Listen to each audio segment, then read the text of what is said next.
हम जिस सूत्र पर चर्चा कर रहे थे वो सूत्र है तद्राजस्य बहुषु तेनैव स्त्रियाम, और इसमें प्रयुक्त जो शब्द हैं उन पर चर्चा करते हुए हम ये बता रहे हैं कि कहाँ पर बहुवचन में प्रत्ययों का लुक नहीं होता है। तो उसी संदर्भ में आपके सामने मैं ये स्पष्ट करना चाहूँगी कि हमारे पास शास्त्रों में एक ये रघुवंश का ही उदाहरण मैं बताऊंगी कि रघुवंश में कहा रघुणाम अन्वयम बक्ष्ये। ये तो तनो वाग विभुवो अपि सन, ये कालिदास ने रघुवंश महाकाव्य के प्रथम सर्ग में ही बताया और उन्होंने रघुनाम शब्द का प्रयोग किया है। तो यहाँ पे रघुनाम शब्द का प्रयोग वास्तव में यहाँ पे राघवा नाम होना चाहिए था, लेकिन कालिदास ने रघुनाम प्रयोग किया।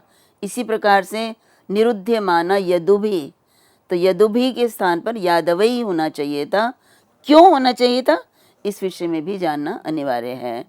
देखिए इसमें यहाँ पे रघुनाम मैंने बताया कि यहाँ प्रत्यय का लुक कहाँ होता है, तो प्रत्यय का लुक होता है जब वो जनपद और क्षत्रिय दोनों के लिए प्रयुक्त किया गया हो।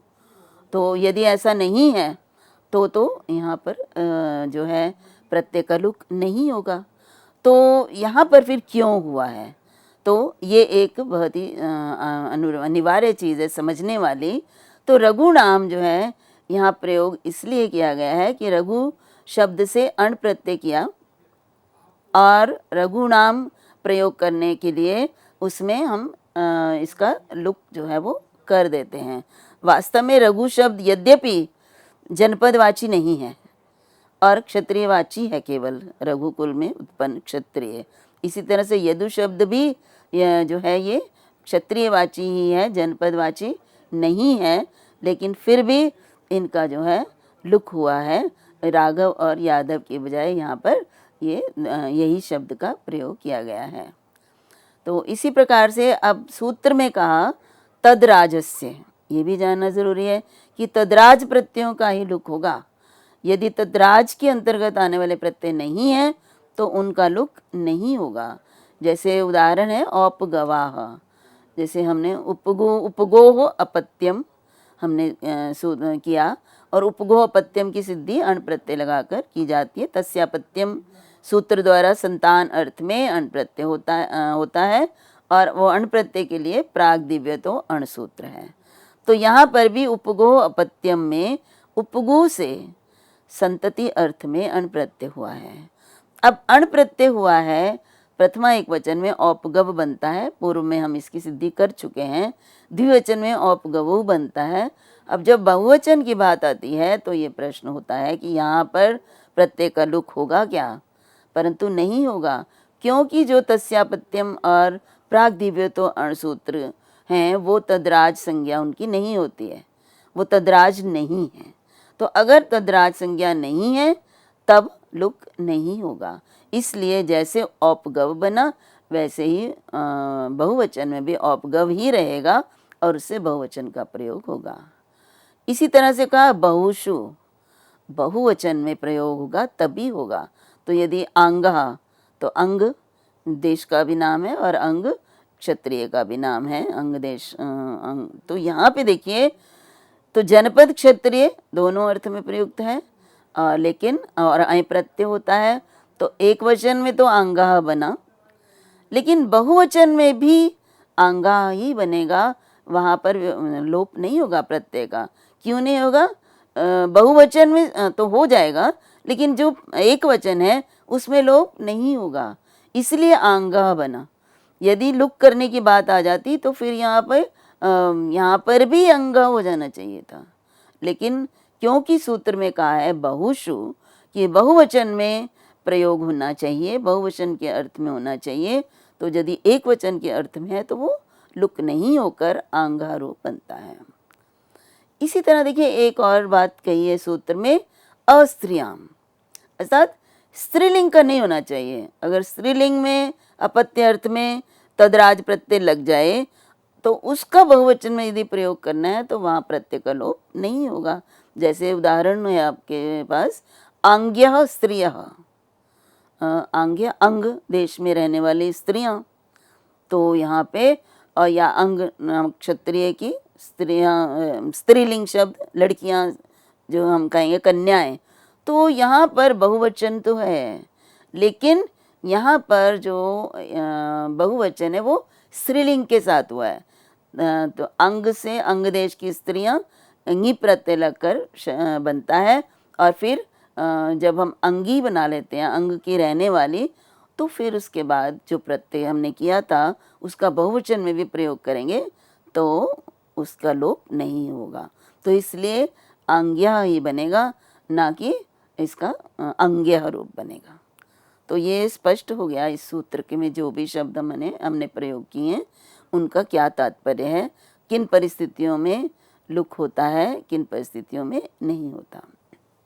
अब आगे एक और सूत्र है कंबोजात लुक, अर्थात कंबोज शब्द है, इससे इस तद्राज प्रत्यय जब लगाया जाता है तो उसका लुक हो जाता है। जैसे कंबोजः, कंबोजौ और कंबोजाः, ये जो शब्द है इससे जो ऐ प्रत्यय लगा है ये बहुवचन में वैसे काम्बोज होना चाहिए था, लेकिन यहाँ पे लुक हो गया, जबकि लुक जो है वो प्राप्त नहीं होता है, तो लेकिन फिर भी यहाँ पर हो गया। तो इसी प्रकार से देखिए आचार्य कात्यायन ने लेकिन वार्तिक जोड़ा कि नहीं, केवल कंबोज नहीं, कंबोज आदि भी है इति वक्तव्यम, ये कहना चाहिए कंबोज आदि गण में जो शब्द पढ़े गए हैं उनसे। अब ये कंबोज शब्द से अण प्रत्यय किया जाता है, और अण प्रत्यय लगने पर एक वचन में कंबोजौ, कंबोजः, द्विवचन में कंबोजौ, और बहुवचन की बात आती है तो अण प्रत्यय तद्राज संज्ञक नहीं है, लेकिन प्रस्तुत सूत्र से उसको भी लुक हो जाता है। तो इसलिए कंबोज से भी काम्बोज जो बनाया उससे लुक हो जाता है। तो इसी प्रकार से चोला, शका, केरला, यवनः। अब यहाँ देखिए एक बात और है कि यहाँ पर इनका लुक पूर्व सूत्र से भी हो सकता है, इनका पूर्व सूत्र से लुक हो सकता है, क्योंकि कंबोज शब्द भी जनपद और क्षत्रिय दोनों का वाचक है, और इस तरह चोल, शक, केरल, यवन ये जनपद और क्षत्रिय दोनों के वाचक हैं। तो ये प्रत्यय जो ऐ प्रत्यय है ये तद्राज में आता है, तो तद्राज में आने के कारण इनको तो लुक बहुवचन में प्राप्त हो ही रहा है। तो फिर पुनः ये सूत्र क्यों दिया गया कि इस शब्द से, इन शब्दों से जो तद्राज संज्ञक प्रत्यय होते हैं उनका लुक हो जाता है। तो इसका देने का प्रयोजन ये है कि इस सूत्र के द्वारा इनके प्रथम उसमें एक वचन द्विवचन में भी इनके प्रत्ययों का लुक होता है। तो एक वचन और द्विवचन दोनों में इनके प्रत्यय का लुक करने के लिए इस सूत्र को देने की आवश्यकता पड़ी, अन्यथा बहुवचन में तो लुक उसी से हो जाता है पूर्व सूत्र से ही। तो इस प्रकार से ये अपत्य के अधिकार में जितने भी प्रत्यय आए हैं उन सब का वर्णन मैंने आपके सामने किया, और मैंने आपको बताया था कि अपत्य और अनेक कुल मिलाकर संभवतः 44 अर्थ हैं जिनमें ये प्रत्यय तद्धित प्रत्यय किए जाते हैं। तो उनमें से अपत्यार्थक एक अर्थ है। इसके अतिरिक्त और किन किन अर्थों में तद्धित प्रत्यय होते हैं और उनका सूत्र क्या है वो हम अब इससे अगले उस प्रकरण में आपके सामने रखेंगे, और वो अगला प्रकरण है रक्ताद्यर्थक तद्धित प्रत्यय। अब अपत्यार्थक तद्धित प्रत्ययों के बाद एक नया अर्थ है रक्त आदि अर्थ। रक्त यहाँ पे अगर हम रक्त शब्द की बात करें तो वैसे रक्त हम यदि हिंदी भाषा में प्रयोग करते हैं तो रक्त जो बहता है हमारे धमनियों में, तो वो रक्त क्योंकि वो लाल रंग का होता है इसलिए रक्त उसे भी कहा जाता है। लेकिन यहाँ पर रक्त वास्तव में रंगा हुआ, रंज धातु से एक त प्रत्यय लगाकर जो है रंगा हुआ, अर्थात जब किसी रंग में किसी को रंग लेते हैं तो उस रंग में रंगा हुआ, तो रक्त में रंगा हुआ, इस अर्थ में तद्धित प्रत्यय प्रयोग किए जाते हैं। और वो क्या अर्थ है, कैसे है, ये हम एक एक सूत्र के द्वारा आपके सामने स्पष्ट करेंगे। तो रक्ताद्यर्थक तद्धित प्रत्यय का जो पहला सूत्र है वो है तेन रक्तम रागात। अब यहाँ पे देखिए 3 शब्द हैं और तीनों शब्दों को बड़े ध्यान से समझने पर ही इस सूत्र का अर्थ हमें समझ में आएगा। तो एक शब्द है तेन और ये तत् शब्द है सर्वनाम, तृतीया विभक्ति एक वचन में है। और हम जानते हैं कि जो सर्वनाम शब्द होते हैं वो किसी ना किसी संज्ञा का ही बोध कराते हैं, किसी जो है संज्ञावाचक के स्थान पर सर्वनाम का प्रयोग किया जाता है। तो ये भी हमें देखना है कि ये तेन जो है ये तृतीयांत है, ये किसके लिए प्रयुक्त हुआ है। और रक्तम जो है वो रंज धातु से अभी मैंने बताया तो प्रत्यय लग के रक्त शब्द बनता है और रक्त रंगा हुआ इस अर्थ को देता है। और रागात, तीसरा शब्द है रागात। देखिए रक्तम भी रंज धातु से बना और राग शब्द भी रंज धातु से बना है। तो जब हम राग शब्द का प्रयोग करते हैं तो राग शब्द का अर्थ है रंग के वाचक। राग मीन्स रंग, रक्त मीन्स रंगा हुआ और राग मीन्स रंग, कलर, वर्ण, इसको हम कहेंगे। और पंचमी एक वचन में इसका प्रयोग है। तो यहाँ पे हम एक एक करके धीरे धीरे एक एक शब्द को लेकर स्पष्ट करने का प्रयास करेंगे आपके सामने। लेकिन इस सूत्र के द्वारा अण स्यात्, ये सूत्र कहता है कि इस अर्थ में अण प्रत्यय होता है। और जैसा कि मैंने आपको बताया ये राग शब्द को जब हम इसके विग्रह करेंगे तो ये रज्यते इति रागः, अर्थात जिसके द्वारा रंगा जाता है उसको राग कहते हैं। तो मतलब राग का अर्थ क्या हुआ, वह सामग्री जिससे रंग किया जाता है, अर्थात जब वो सामग्री जैसे रंग ही है उसको रंग ही कहेंगे। तो रंग जिसके द्वारा किसी चीज़ में रंग किया जाता है, परिवर्तित किया जाता है, उसे राग कहते हैं, अर्थात रंगने वाली सामग्री। तो ये हमें ध्यान रखना है कि राग शब्द का यहाँ पे क्या प्रयोग है और पंचमी विभक्ति के अर्थ में प्रयुक्त हुआ है। इस सूत्र को समझने के लिए हमें दो सूत्र पहले जो हमने पूर्व में इस प्रकरण का आरंभ करने के लिए किए थे उनकी आवश्यकता यहाँ भी होगी। और वो था, एक तो था समर्थानाम प्रथमाद्वा, समर्थानाम प्रथमाद वा, और उस सूत्र का तात्पर्य था कि जो समर्थ अर्थात जिनका कोई अर्थ होता है, सार्थक होते हैं, उनमें जो जिस सूत्र में जो है प्रथम शब्द है उससे जिसका बोध होता है उसी से प्रत्यय किए जाएंगे। तो अब इसको हम इसमें कार्यान्वित करेंगे कि तेन रक्तम रागात, तो उसमें कहा कि समर्थ होना चाहिए, अर्थवान होना चाहिए वो शब्द। तो सूत्र में जो समर्थ हैं जिनका अर्थ है उसमें जो प्रथम शब्द है, तो इस सूत्र में तीन शब्दों का प्रयोग हुआ है, तेन, रक्तम और रागात। और इसमें प्रथम कौन सा है, तेन। अब इस तेन के द्वारा जिसका बोध होगा, अब हम सूत्रों से क्या करते हैं, सूत्रों से हम प्रक्रियाओं की, शब्दों की सिद्धि करते हैं कि वो शब्द कैसे बना, या उनको लगाकर हम शब्द बनाते हैं। तो यहाँ पे तेन उस शब्द के लिए प्रयोग किया जाएगा जिसमें तृतीया विभक्ति का प्रयोग किया गया है। तो यहाँ पर और उसी से प्रत्यय होगा। तो ये तो एक बहुत ही महत्वपूर्ण बात है जिसे हमें ध्यान रखना है। और उसी को मैं विस्तृत रूप में उसमें इस सूत्र से क्या तात्पर्य है, तो तृतीया समर्थात तेन। अब देखिए तेन का मैंने आपको कहा जो तृतीयांत हो और समर्थ हो, तेन का ये अर्थ है कि प्रक्रिया में जो तृतीयांत हो और समर्थ हो। तो और सूत्र में कहा रागात, तो रागवाची होना चाहिए। तो तेन से तो हमने तृतीयांत हमें पता चल गया और समर्थ होना चाहिए, और रागात मीन्स रागवाची होना चाहिए। तो ऐसे रागवाची रंग के वाचक सुबंध से किस अर्थ में समास होता है, रक्त अर्थात रंगा हुआ, इस अर्थ में अण प्रत्यय किया जाता है। तो अगर हम इसको तेन, रक्तम और रागात तीनों पदों के आधार पर जब हम ये अर्थ जानने का प्रयास करते हैं, करने का प्रयास करते हैं, तो तेन से तो हमने कहा कि जो प्रत्यय किया जाता है वो तृतीयांत से किया जाता है, क्योंकि समर्थानाम प्रथमाद्वा यही कहता है कि जो प्रथम शब्द प्रयुक्त हुआ है इसमें सूत्र में, किसी विधि करने वाले सूत्र में जो प्रथम है उसी से प्रत्यय किया जाता है। मतलब उससे जो बोध हो रहा है उससे प्रत्यय, प्रत्यय तो शब्दों से होंगे ना। तो एक तो ये, और फिर और वो कैसा होना चाहिए, वो शब्द कैसा होना चाहिए, तो रंगवाचक होना चाहिए, ठीक है। और अर्थ किस अर्थ में प्रत्यय किया जाएगा, अब तद्धित प्रत्यय किसी ना किसी अर्थ में हो रहे हैं ना। अपत्य अर्थ वाले हमने अभी पढ़े कि संतान अर्थ में होता है, ये रक्तम रंगा हुआ इस अर्थ में अण प्रत्यय का प्रयोग किया जाना चाहिए। तो ये इस सूत्र के द्वारा हमने इस अर्थ को जाना, परंतु अभी इसको और विस्तृत रूप में समझने की आवश्यकता है।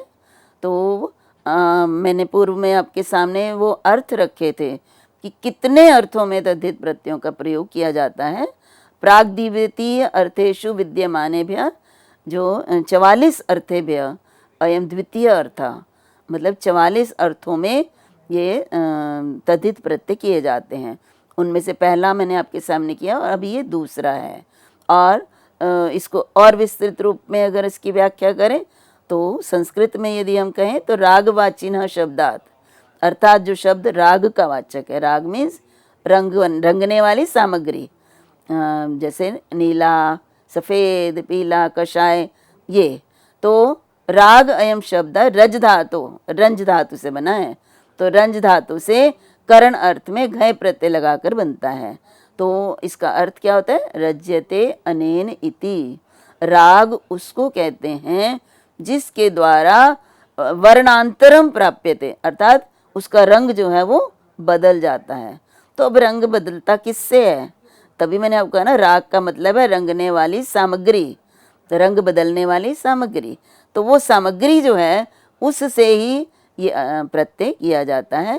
तो जैसे शुक्लस्य वर्णांतरम आपादनम रंजेर अर्थ, और रंज धातु का अर्थ है कि जो शुक्ल होगा रंग उसको दूसरे रंग में बदल देना रंग कहलाता है।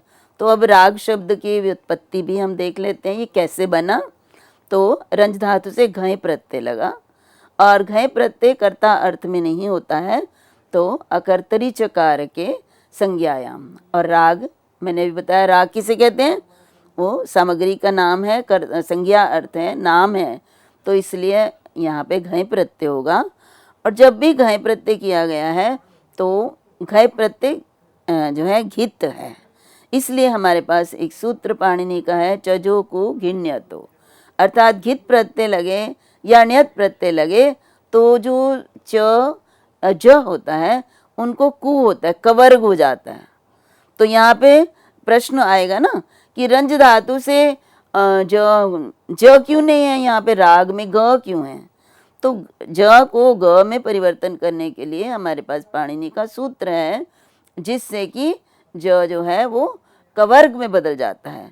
तो कवर्ग में बदल गया तो ज के स्थान पर तो तृतीय वर्ण न च छ ज, इसके स्थान पर भी तृतीय वर्ण होगा और वो क ख ग होगा, तो ग हो जाएगा। और घय प्रत्यय लगने पर नित है, इसलिए र के अ को वृद्धि होकर रा हो जाएगा, तो राग।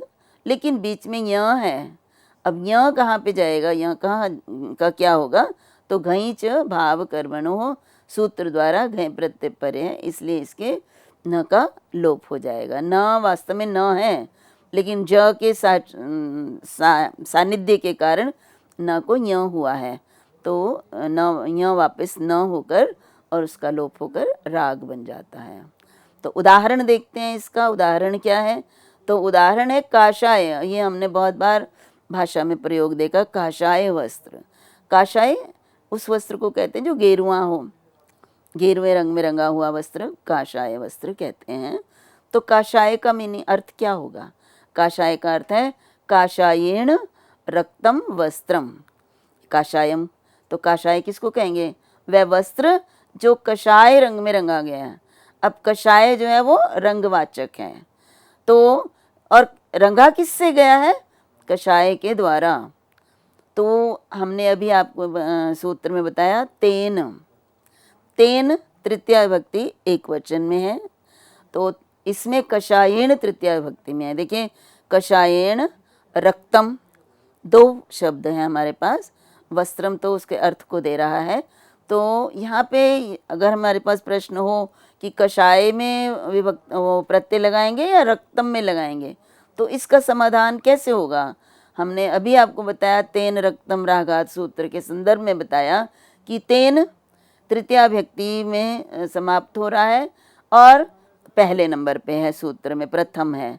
तो समर्था नाम प्रथमाद वा, तेन से जो अर्थ प्राप्त हो रहा है, तो तेन मीन्स जिसके द्वारा, रक्तम मीन्स रंगा हुआ, तो यहाँ कषायेण रक्तम में कषायेण ही है जो तेन से जिसका बोध हो रहा है, अर्थात तेन किसके द्वारा, कषाय के द्वारा।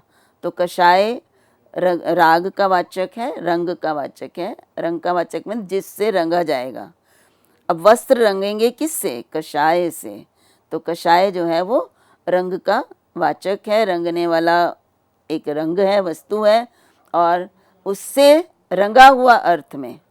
अब जो अर्थ में प्राप्त होगा वो हम ये बताएंगे कि ये रंगा हुआ है, ये अर्थ होगा। जैसे कषायण रक्तम, तो कपड़ा ही रंगते हैं, तो वस्त्रम, और उस वस्त्र को क्या कहेंगे, काशाय। और काशाय ये जो बना है इसका अर्थ ही ये है कि वह वस्त्र जो कषाय रंग में रंगा गया हो या कषाय से रंगा गया हो, कषाय से काशाय बनता है। तो हमारे पास जो हमने सूत्र में बात कही वो सारी इस पर लागू हो रही हैं। इसलिए कषाय शब्द से रंगा हुआ अर्थ में तो रक्तम का प्रयोग नहीं होगा। जब हम सिद्धि करेंगे तो इसको पुनः अगर हम आरंभ से देखें तो कषायण रक्तम को जब हम उसका विभक्ति पृथक करेंगे तो कषाय टा तृतीया भक्ति है, तो और रक्तम की जगह पर हम क्या लगाएंगे, अण प्रत्यय, क्योंकि अण प्रत्यय का प्रयोग होता है इस अर्थ में। तो कषाय और अण ये स्थिति होती है, क्यों, जो टा विभक्ति है उसका तो हम प्रातिपदिक संज्ञा होने पर लोप हो जाता है। तो हमारे पास कषाय अण ये स्थिति होती है।